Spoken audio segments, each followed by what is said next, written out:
Oh, so here's the... And then slim mini tub this, right? Yes. Yeah, dude, that's badass. He said on the other side he forgot to, he's like, damn, dude, I forgot when I was doing everything. I should have beat the hell out of that tub out of there to straighten it out with the other guy. He just beat it out with a hammer. Yeah. So he straightened this side out a little bit better up in the area there. Okay. So. And then you got the sliders back there? Yep. And that lowered the car?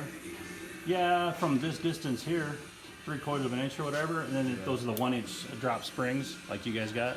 Yeah. Although they're freaking, I don't know. It's thick. 1 inch drop from their normal shit, but it's like probably 2 inches higher than stock. Yeah. Yeah, because the old worn out stuff seemed to work pretty good. Yeah, yeah. Because when I put them on my car, the freaking car just went total stink bug. Like, what the hell? Yeah, I got those on there, got the new brake lines. I got to call those guys again for the shocks. But those are the Funkhauser. They have 3 mounts for the track bars. Yeah. And then the 5 holes. Does he make that? Or Yeah, he makes these. Well, this is a Schumacher, but he makes these. He was out of stock of them. Okay. That's like $100 a piece. Oh, okay. And I just ended up painting them black to try to match all the other crap I was trying to clean up back here.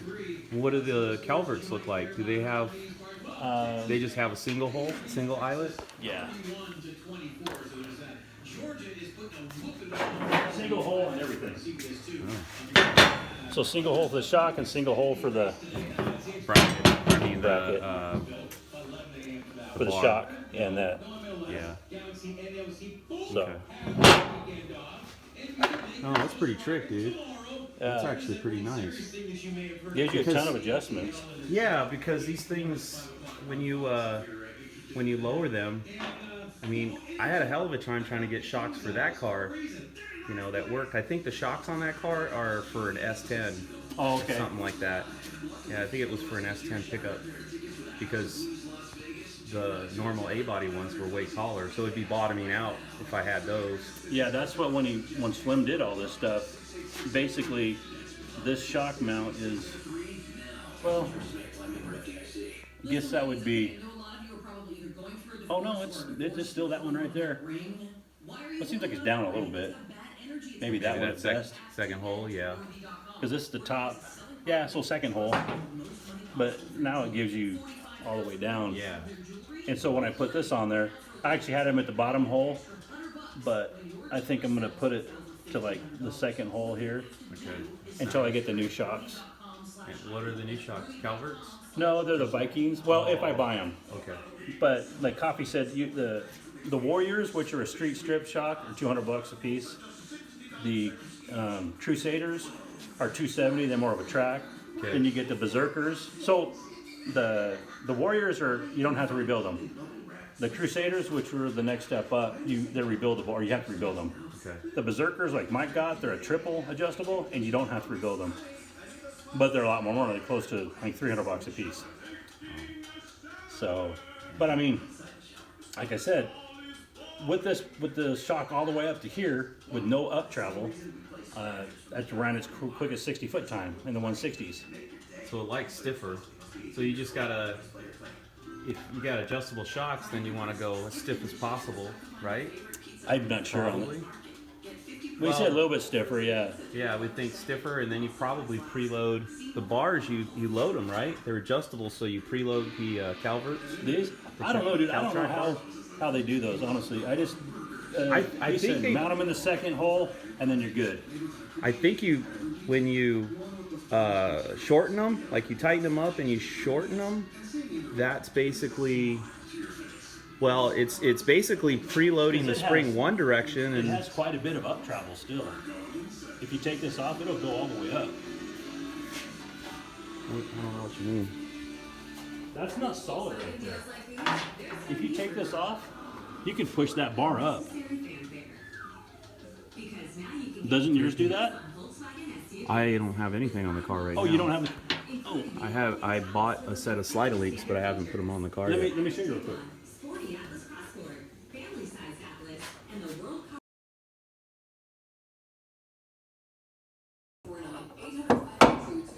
Oh wow, that's normal.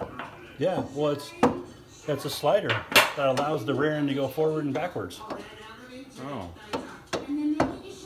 So, well, I guess I'm pretty close to forward, but it does go forward another ½ inch. Wow. Okay. Guessing you didn't know that because neither did I. But yeah. I thought it had to go tight against the leaf spring. No, this has got to move. Got to move. Yeah.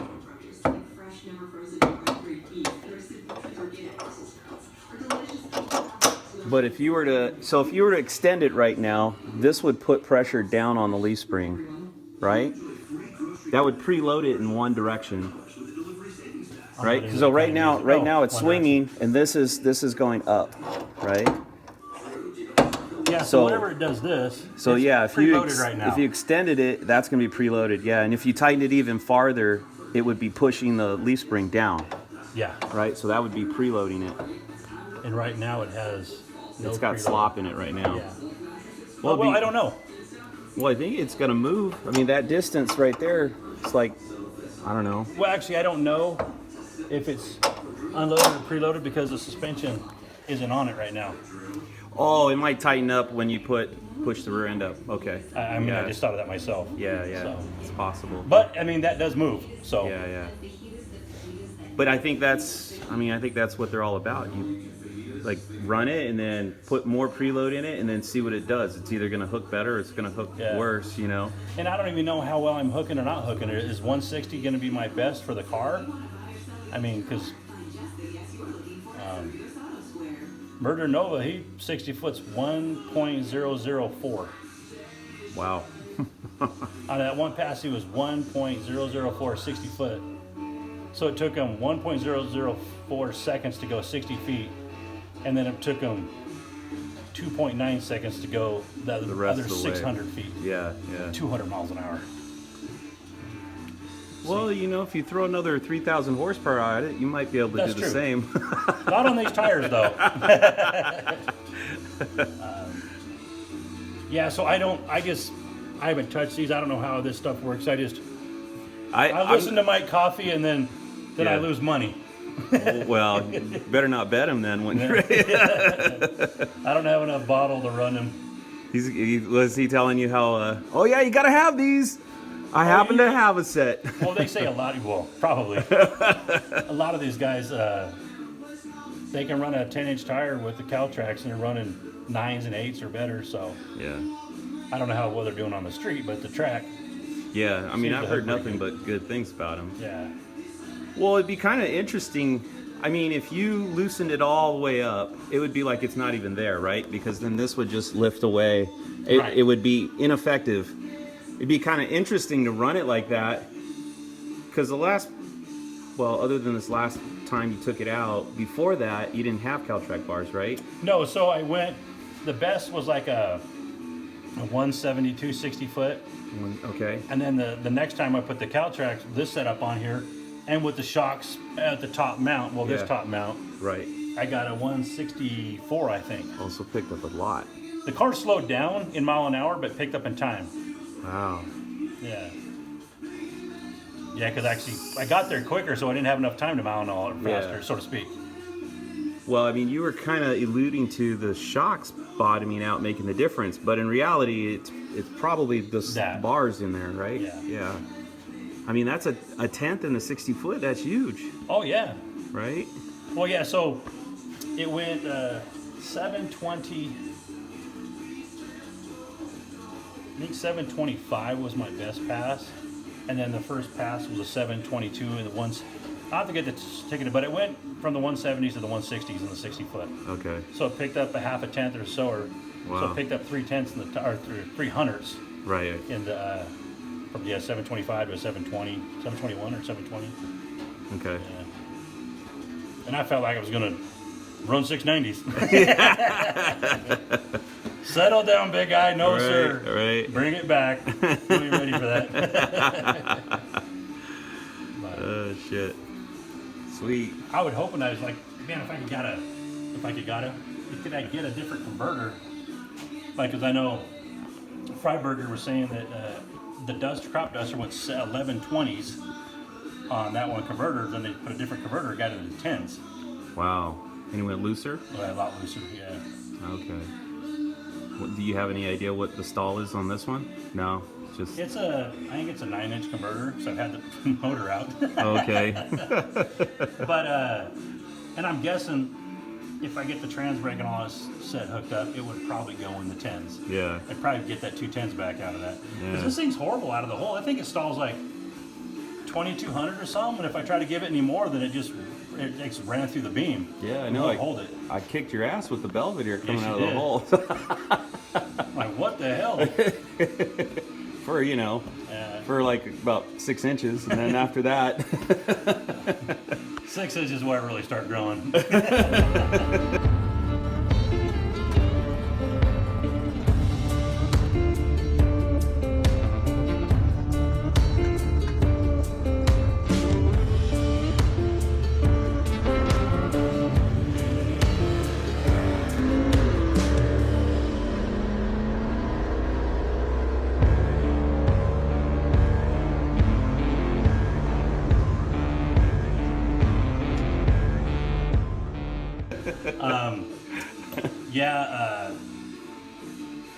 If I could just get a little bit better 60-foot times, Yeah.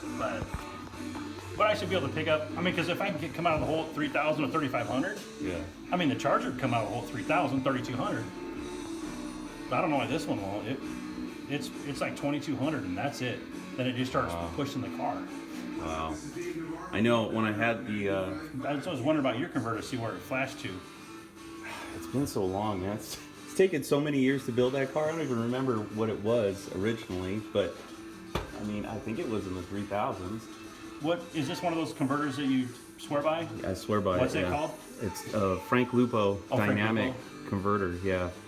I honestly don't know what this one is. It's not as, I think because this car is geared so low, but in the Cornet with the 355 gear, like, dude, I could just put it in drive and start driving. It doesn't have much stall. It engages really quick, yeah. But then I can sit there and I can hold the brake and bring the RPMs up, and it'll stall like it's supposed to. Yeah, it's weird. I don't know how they do it, but it's pretty awesome. Yeah. But the converter in the, so I think that one also, it's got to be like maybe a 3,200 stall. I want to say this one's a little more, but the Roadrunner had, I want to say like a 2,500 stall or something like that. And when I remember running it, it would, because it was not making like a ton of power, you know, it was about 400 horse or so. But I made a pass and I'm like, yeah, dude, it just kind of, it bogs coming out of the hole, like kind of, and then you can hear the motor just like, what? Coming on. So yeah, it's like the power band started a little bit higher than I can stall it. Oh, gotcha. Yeah, so it was a dog out of the hole, and then the motor would come up in its RPM band, and it would just rip. So I'm like, all right, next pass, I'm gonna bring the RPMs up even higher, and I did. Well, as soon as I did, I red lighted because the front tires plowed. Sliding, yeah, they slid through the lights, and it's like, damn it, I was stuck. I couldn't stall it anymore. Yeah, these has emergency brake on it. So you have to take all this stuff off, and you take this nut off, pull that off, and then instead of this having a hollow cup on it, the cup is actually flush all the way up to the edge. So you take all this stuff off, and then you twist it the opposite way, and it screws it in. Okay. And then you got it said, well, when it gets hard, and then it like clips over, then it's not. It will never got hard. Okay. But it clipped over. So then they say, well, once all the stuff's off, then you push it forward. And if you have less than 1/8 of an inch from here to here, then they're adjusted. So you just got to go in and manually adjust it. Yeah, so every deal. month or so Yeah. comes in. But he says like once a month do it. I'm like, yeah, if you daily drove the car, maybe. so I'm thinking, so after 2 miles, I should adjust the brakes again? Yeah, no. 'Cause by the time I go to the track, well, those are 8 miles, so. I'm thinking like 8 years. Yeah, exactly. So that's why I want to put the line lock. I don't want to power brake the discs against the rotors. Yeah. Screw up stuff. And Yeah, so you're doing it's like a backwards line lock. So instead of locking the front and letting the rear spin so you can do a burnout, you're blocking the brake fluid from going to the rear, and you're using the foot pedal to lock the front. Yeah. And then you just do your burnout. That way, then when you're done, you open up the solenoid to get pressure to the back. Worst case scenario, if the solenoid doesn't work, then you still have front brakes that aren't locked up. You just don't have fluid going to the back. Right. So, and I thought about doing it under the car and all that. I'm thinking, well, no, do it in the same spot. Yeah. Just make the put new tubes in there. Right. So yeah, so you start the car, then you hit the line lock, let it close, and then you mash on the pedal. Yeah. And then do your burnout, and then Right. Yeah. And like you said too, you have control with the pedal. Whereas if you do the line lock, it may not be enough pressure, right? Well, right. Could be So I know too low. even with Ron, he had the line lock on, but then he's still got to hold the front brakes more, Yeah. put more pressure on. I'm thinking, well, if you hit the brakes and then turn the line lock on, Yeah. and then you put the brakes on after that, you're not putting nothing to it Yeah. because it's already locked, so you can't put no more pressure to Yeah, it towards the front. Yeah. So yeah, and a lot of times he wasn't able to hold it because whatever the line lock did to the front, and then he started hammering it more, you're not doing nothing. Yeah. It's because the solenoid's closed. Yeah. You're not pushing the fluid past it. Yeah. So this way you can put as much pressure as you want on it. So little tricks of the trade. But definitely, I mean, I could have done a better job, but I'd taken a bunch more time to sand it. But this is all clean. I can touch everything back here. No grease on it. Instead of going, fuck. Yeah, because it was pretty nasty when you got Oh it. yeah, right? Ron's like, do you own a pressure washer? I have two. Well, why don't you use one of them? So that's when I tore it all back apart. Okay, I will clean it up. But with I put the new oil pan on there, but the transmission clearly still leaks. Even just sitting there, it leaks. Oh, okay. The new pan doesn't leak. So The new oil pan? yeah, I put a new Rosso on there. Okay. Was the old one cracked?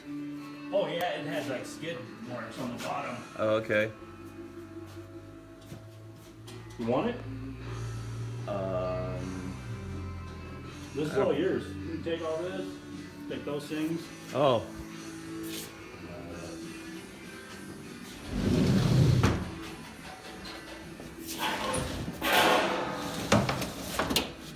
Oil pan probably can't be. Yeah. I'll take it and weld it up and maybe see if I can get it from leaking. That was the problem with it. The problem is, I tried fixing it on the car. Yeah. And Ron goes, dude, if you try cleaning up that JB weld with the oil pan being still wet on the inside, Yeah. I mean, it might be harder to rock, but it's still going to leak past it. Yeah. And it did. I mean, I swear, God, is it leaking worse? Yeah. You know? But, Okay. because on the bottom of it, oh yeah, the edges in the bottom need to be You did a clean. good job on the JB weld there. Well, it was already JB weld. Oh, okay. And so I did it 2 more times. But I'm like, what did the guy hit? Because I could never get the front end to come up as high as he did to smash the pan, unless he's hitting speed bumps or something. It's possible. Driveway. But, and then the oil pan was hit on the one corner for the,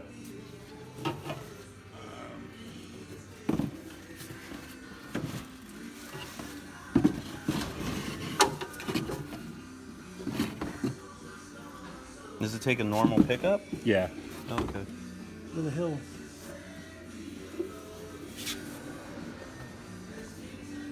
Oh, right there. Oh, on steering link. Steering link, yeah. So the idler arm was hitting it right there? Yeah. Oh. Well, the steering bar. Oh, the bar itself. Yeah, was turning into it. But that oil pan is shaped differently. I think it comes up a little bit further, Oh, okay. I think.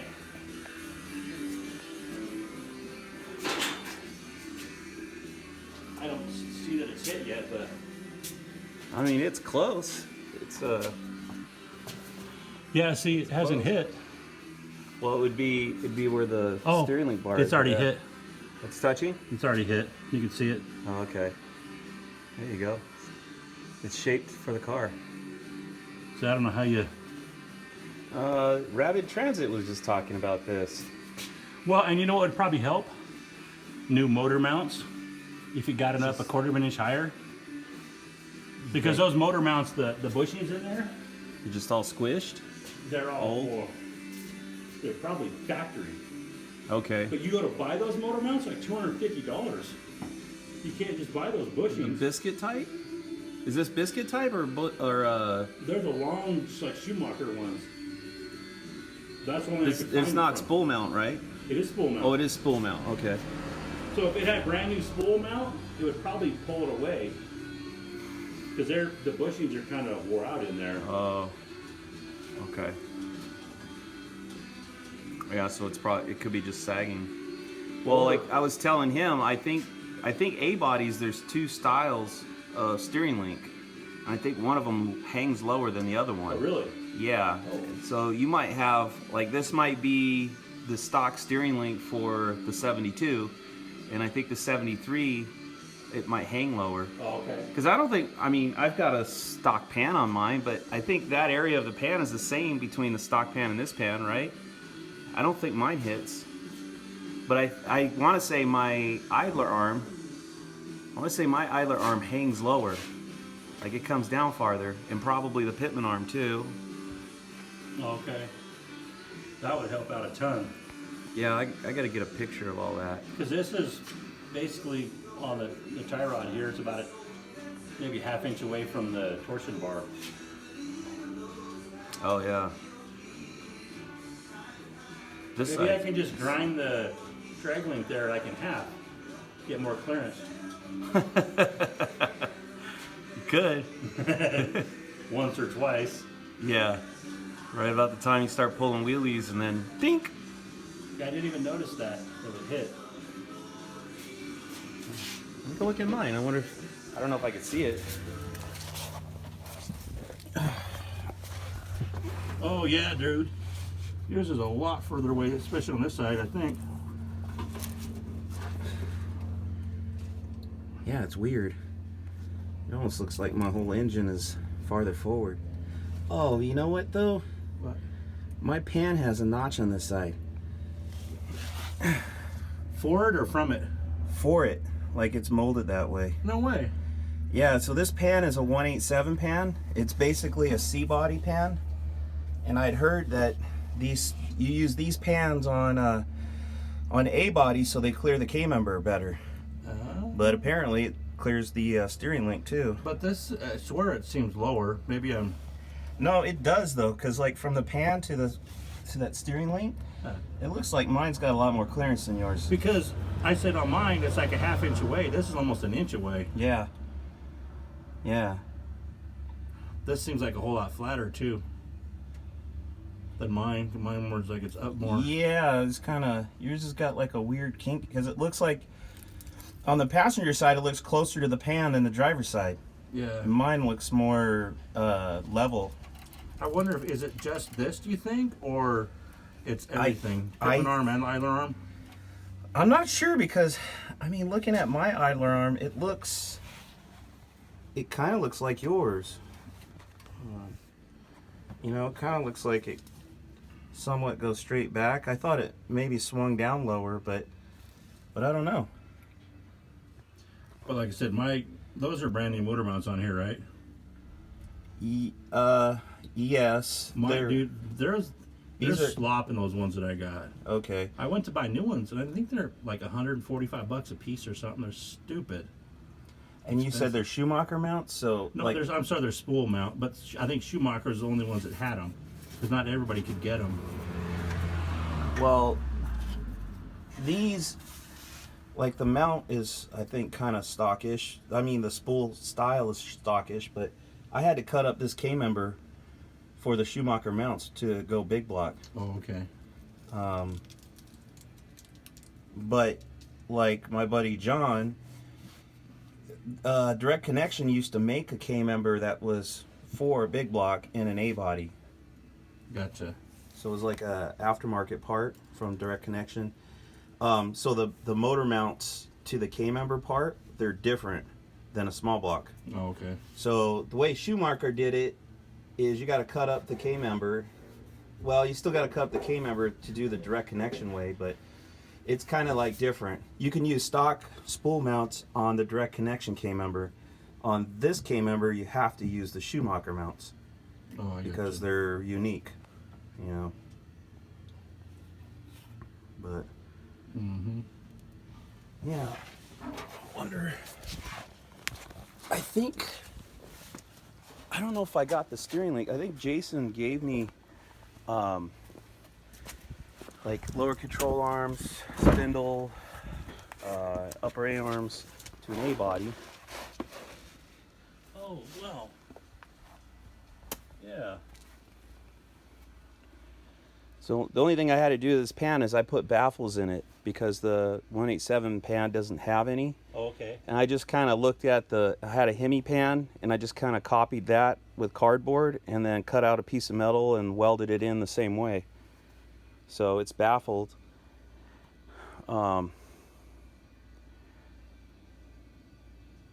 But yeah, if Jason did give me that, well, then it's probably like yours, though, because his was a 71. Gotcha. Yeah, I've never seen those cutouts like that before. That's kind of cool. Yeah, on the pan. I wonder if you could... Well, I think the front's different, too, because the way the K-member wraps around it, it's sucked in on one corner, because, you know, the drivetrain's to the passenger side. Yeah. If you had a normal 440 pan on it, it would hit the K-member. Oh. So this pan is kind of cut in a little bit, and it clears the Is K-member. this spool mount also? Yeah.